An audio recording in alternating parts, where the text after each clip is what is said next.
الرحيم والصلاة والسلام على أشرف الأنبياء والمرسلين سيدنا ونبينا وشفيع ذنوبنا وطبيب نفوسنا ومولانا أبي القاسم محمد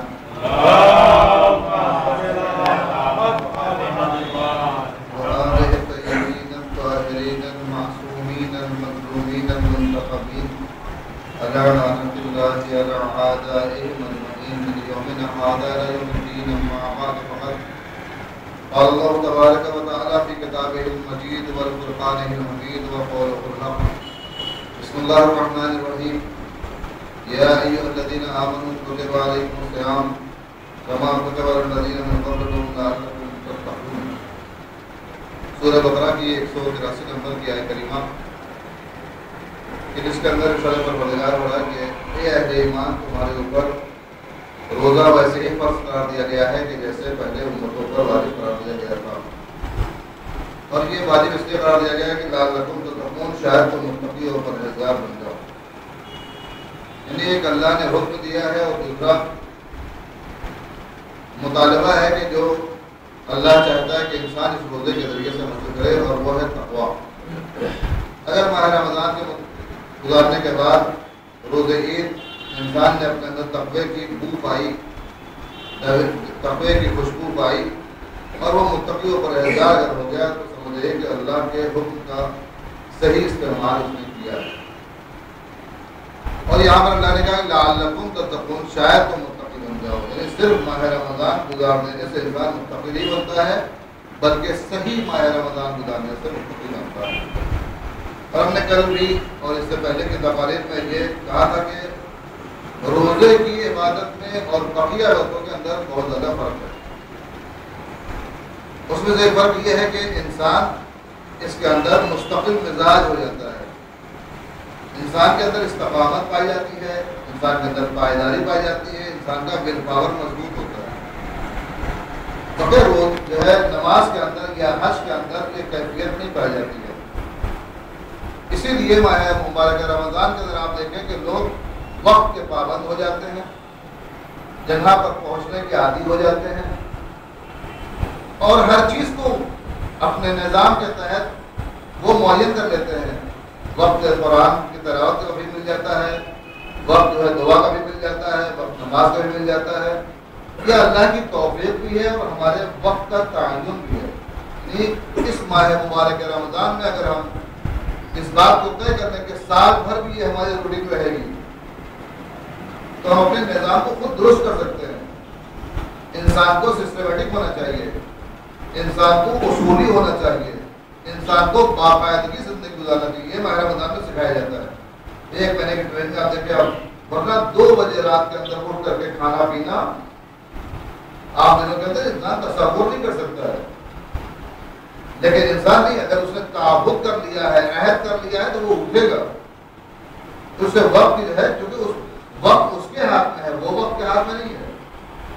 ہوتا کیا ہے کہ آدمی اپنے کو وقت کے حوالے کر دیتا ہے، جب اٹھا تو 10 بج رہا تھا، جب اٹھا تو 11 بج رہا تھا۔ نہیں، ایک آدمی کہتا ہے نہیں میں 4 بجے اٹھ جاؤں گا، جو آدمی کہتا ہے میں 3 بجے اٹھ جاؤں گا، 4 بجے میں اٹھ جاؤں گا، 5 بجے میں اٹھ جاؤں گا، گویا وہ وقت کو اپنے ہاتھ میں رکھتا ہے۔ اور ایک آدمی ہے جو جب اٹھتا ہے تو دیکھتا ہے 11 بجے ہے، کبھی اٹھتا ہے دیکھتا ہے 12 بجے ہے۔ یہ وہ آدمی ہے جس نے اپنے کو وقت کے حوالے کر دیا ہے۔ تو آدمی کو چاہیے کہ وقت کو اپنے ہاتھ میں رکھے، اپنے کو وقت کے حوالے نہ کرے۔ ماہ رمضان میں یہی سکھایا جاتا ہے کہ ہم وقت کو اپنے ہاتھ میں رکھتے ہیں، ہم وقت کے حوالے نہیں ہو جاتے ہیں۔ ہم صبح اٹھتے ہیں، سحری کے لیے اٹھتے ہیں، دعاؤں کے لیے آمادہ ہوتے ہیں، یہ ہر چیز کا وقت اپنے اعتبار سے معین کرتے ہیں، اس کو اس اعتبار سے استعمال کرتے ہیں۔ اس کے علاوہ جو اس کے اندر استقامت پائی جاتی ہے، پائیداری پائی جاتی ہے، ول پاور انسان کا مضبوط ہوتا ہے۔ ہم نے کہا تھا کہ اگر کوئی آدمی گھر سے باہر نکل رہا ہے، کوئی مرغ مسلم لے کے کھڑا ہو جائے، کہنے کو لگے کہ آپ اسے کھا لیجیے، تو نہیں کہیں گے کیا؟ کیونکہ ہمارا ول پاور مضبوط ہے۔ آپ کچھ بھی دیجیے، آپ کوئی بھی لالچ دیجیے، آپ ایک چھوٹا بچہ بھی اگر روزہ رکھتا ہے تو اس کا ول پاور بھی اتنا مضبوط ہو جاتا ہے کہ ماں باپ کہتے ہیں کھا لو لیکن نہیں کھاتا۔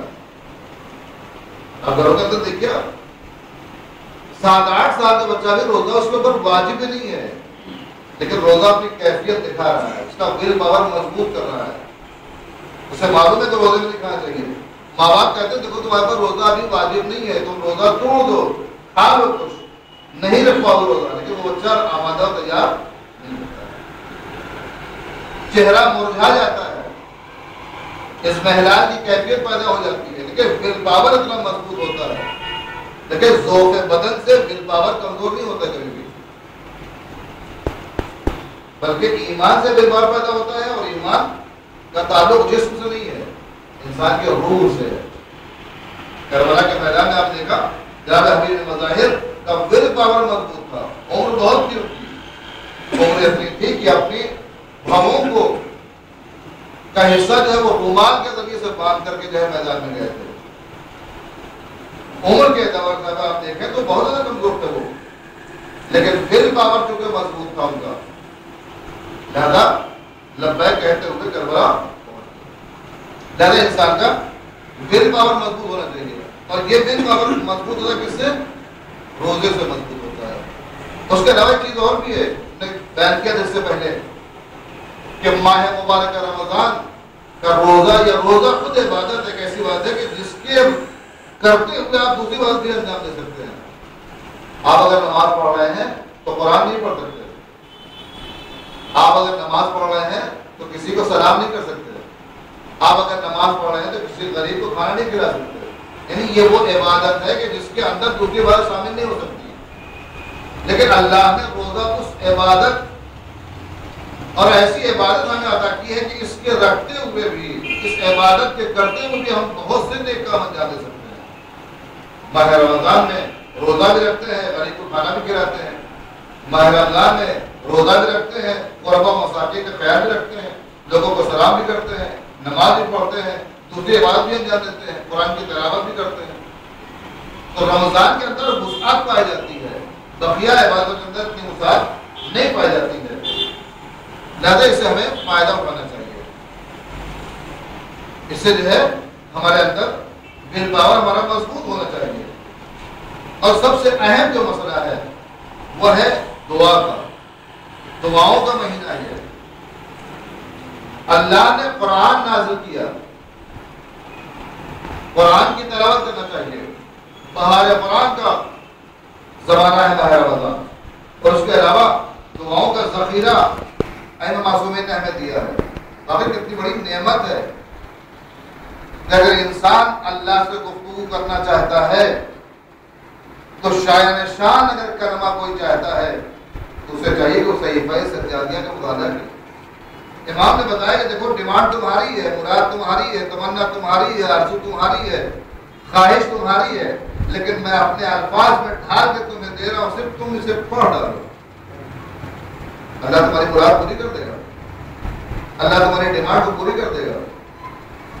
مطالبہ ہمارا ہے، ڈیمانڈ ہماری ہے، اللہ سے ہم مانگنا چاہتے ہیں، رزق ہمیں چاہیے، اولاد ہمیں چاہیے، عزت ہمیں چاہیے، جان و حشا ہمیں چاہیے۔ ائمہ معصومین نے کیا کیا؟ اپنی دعاؤں کے اندر ان تمام مرادوں کو ڈھال کر کے ہمیں پیش کر دیا کہ آپ پڑھو گے جب بھی ثواب، اور اللہ کی بارگاہ میں سے پڑھو گے تمہاری دعا مستجاب ہے۔ اور ادھر اللہ نے کیا کہا کہ دیکھو جب میں تم سے بات کرنا چاہتا ہوں تو میں قرآن پڑھنے کے تم سے کہتا ہوں، قرآن جب تم پڑھتے ہو تو مجھ سے بات کرتے ہو، میں تم سے بات کرتا ہوں۔ جب انسان قرآن پڑھتا ہے تو گویا اللہ اس سے بات کرتا ہے، یا ایھا الذین آمنوا، اے اہل ایمان، جو بیٹھا ہوا وہ اہل ایمان ہے نہیں۔ لہذا قرآن کے ذریعے سے اللہ بات کرتا ہے، دعاؤں کے ذریعے سے ہم اللہ سے بات کرتے ہیں۔ تو اگر اللہ نے اپنے تکلم کا ذریعہ پیدا کیا ہے قرآن، تو اہل بیت نے ہمارے لیے ذریعہ پیدا کیا ہے دعا، کہ تم دعا کے ذریعے سے اللہ سے باتیں کرو، ورنہ ون سائڈ گفتگو ہو جاتی کہ اللہ ہم سے تو بات کر لیتا ہے قرآن کے ذریعے سے، لیکن ہم اللہ سے بات نہیں کر پاتے، یہ ون سائڈ میٹر ہو جاتا ہے۔ لیکن نہیں، جیسے اللہ قرآن کے ذریعے سے ہم سے باتیں کر سکتا ہے، کرتا ہے، ویسے ہم بھی چاہیں تو دعاؤں کے ذریعے سے اللہ سے بات کریں۔